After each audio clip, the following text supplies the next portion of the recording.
दोस्तों, ये जो सीए और सीएमए एग्जाम है ना, इस एग्जाम में सबसे असली पढ़ाई जो होती है वो एग्जाम के 3 महीने पहले ही होती है। कोई अगर 2 साल से तैयारी कर रहा है, कोई 6 महीने से तैयारी कर रहा है, कोई 3 साल से तैयारी कर रहा है, कोई 1.5 साल से कर रहा है, वो तैयारी हो सकती है। बट असली पढ़ाई जो होती है ना, वो एग्जाम के लास्ट 3 महीने में ही होती है। और आपका ये 3 महीना ही फैसला करता है कि आप अब इसके बाद और कितना पढ़ोगे। एक हंसी मजाक की बात आपको बताता हूं कि एक बार एक बच्चा गया था सीए करने वाला, पंडित जी को बोला, पंडित जी थोड़ा कुंडली पढ़ दो, मेरे लिए पढ़ाई के लिए क्या लिखा हुआ है। तो पंडित जी ने बोला, बेटा तू बहुत पढ़ेगा, बहुत पढ़ेगा, ठीक है। तो वो सीए जो बैठा हुआ है वो बोलता है, सीए स्टूडेंट, कि पंडित जी एक चीज बता दो कि एक ही चीज बार बार पढ़ूंगा कि हर बार अलग अलग नया लेवल का चीज पढ़ूंगा। तो पंडित जी ने ये बात उसको क्लियर नहीं की, इसलिए वो बहुत पढ़ेगा सोचकर सोचता था कि मैं पढ़ तो लूंगा ही, ओवर कॉन्फिडेंट हो गया था। और भगवान उसको अटेम्प्ट अटेम्प्ट अटेम्प्ट अटेम्प्ट के बहाने बहुत पढ़वा रहा था। तो बहुत पढ़ेगा का मतलब कुछ भी निकल सकता है, इस चीज का ध्यान रखिएगा। और इसलिए आप इस चक्रव्यूह में न पड़ जाएं, इसके लिए ये मैं एक छोटा सा मैसेज देने वाला वीडियो आपके सामने लेकर आया हूं। ये 3 महीना जो भी एग्जाम के पहले का समय है, अगर आप इसको यूज कर लेते हैं ढंग से, तो really your step will decide the future, जो कि आप मेरे स्क्रीन पे देख पा रहे हो। आपका ये कदम ही आपका भविष्य बनाएगा। ये जो माहौल है ना अभी, ये सबसे फेस्टिव माहौल आने वाला है, ये अक्टूबर नवंबर, ठीक है। मतलब ये माहौल पूरा वर्ल्ड सेलिब्रेट कर रहा होता है। बट एक सीए सीएमए स्टूडेंट सोच रहा होता है कि मैं अब नेक्स्ट कौन सा चैप्टर पढूं या नेक्स्ट कौन सा सब्जेक्ट उठाऊं। और अगर वो डिस्ट्रैक्ट हो जाता है, ये माहौल में घुल जाता है, तो बेचारे की जिंदगी में मई का नवंबर और जून का दिसंबर का साया मंडराते रहता है।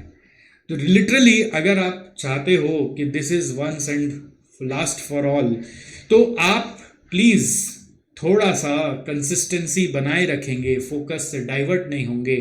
और मैं आपको दूंगा 3 मंत्र, 3 मूल मंत्र, जिससे कि आपको कंसिस्टेंसी बनाए रखने में बहुत हेल्प होगा। सबसे पहले एक बहुत इंपॉर्टेंट होता है बच्चे को अपना ना डे प्लान करना। अगर आप अपना डे प्लान नहीं करते हैं तो आपका डिस्ट्रैक्शन होना वाजिब है। मतलब अगर आपको आज आज सुबह उठने के पहले से नहीं पता है कि आज आपको क्या क्या पढ़ना है, कितना पढ़ना है, मतलब खाली सिर्फ सब्जेक्ट पढ़ने का नाम लिखने से नहीं होगा, उस सब्जेक्ट में भी कितना कितना पढ़ना है, अगर आप वो चीज को आइडेंटिफाई नहीं करके रखोगे तो there is a very very great chance कि आज का दिन बेकार चला जाएगा। कोई भी चीजें जो आपके सामने आ रही हैं, आपको उसके लिए रिएक्ट करना एकदम कम कर देना है। जैसे कि अगर आप सुबह उठते हैं और आप डिस्टर्ब हो जा रहे घर के माहौल में, या फिर सुबह उठकर आपके पसंद का नाश्ता नहीं बना, मम्मी 4 बार आके पूछ ली बेटा क्या खाएगा और आपने रिस्पॉन्ड नहीं किया, या फिर ऐसा कुछ बन गया जो आपके पसंद का नहीं था और आप बमक गए, आप गुस्सा हो गए, तो आपने अपना माइंड का फ्रेमवर्क लूज कर दिया। कोई भी छोटा मोटा डिस्टरबेंस से, कोई घर में टीवी चला लेता है या बार बार आपके कोई काम करने बोल रहा है, उससे आप अगर अंदर का डिस्टरबेंस रोक नहीं पाए तो ये आपका दिन खराब कर सकता है। तो ऐसे सिनेरियो में जहाँ जहाँ से डिस्टरबेंस आ सकता है उसको पहले से रोकना पड़ता है, मम्मी पापा सबको बैठा के समझाना पड़ता है। और उसके अलावा अगर वहाँ से नहीं आ रहा है और आप खुद से डिस्टर्ब हो रहे हो, तो अपने आप को समझाना पड़ता है कि कूल डाउन, नहीं अभी मैं आने वाला 3 महीना तो कुछ भी हो जाए तो मैं बमकूंगा ही नहीं, मैं भड़कूंगा ही नहीं, अंदर से एकदम शांत रहूंगा, जिससे मेरा पीस ऑफ माइंड बना रहेगा और मैं अपने टारगेट्स को इजीली अचीव कर पाऊंगा। तीसरा, ऑफ कोर्स आपको बाहर से कई सारे और भी दोस्त के इनविटेशंस आएंगे, फैमिली रिलेटिव्स, बहुत सारे शादियों का प्रोग्राम होने वाला है, तैयारी हो रही है, बहुत घूमने जाने का प्रोग्राम हो रहा है, दिवाली आ रही है, दुर्गा पूजा आ रहा है, नवरात्रि आ रही है, तो वो सबको एक बार के लिए आपको ऑफ तो करना ही पड़ेगा। वहाँ पे 1 घंटा 2 घंटा भी कभी अगर पढ़ाई का टारगेट एकदम कंप्लीट है और माइंड सेचुरेटेड हो रखा है पढ़ाई से, तब जाए आना। लेकिन एक बार आराम से खुशी खुशी अपनी खुशी यदि पढ़ाई में यदि आप खोजोगे तो उस पढ़ाई का असर ज़्यादा होगा। अगर आप ये सोचोगे कि मैं पढ़ रहा हूँ, ये एक सज़ा है मेरी, अगर मैं पढ़ लिया तो मैं और बाकी कुछ नहीं इंजॉय कर पा रहा हूँ, इसलिए मैं लास्ट में पढ़ ही रहा हूँ और मेरे पास कोई ऑप्शन नहीं है, मैं मजबूर हूँ, अगर ऐसे सोच के पढ़ोगे तो उस पढ़ाई का असर नहीं होता।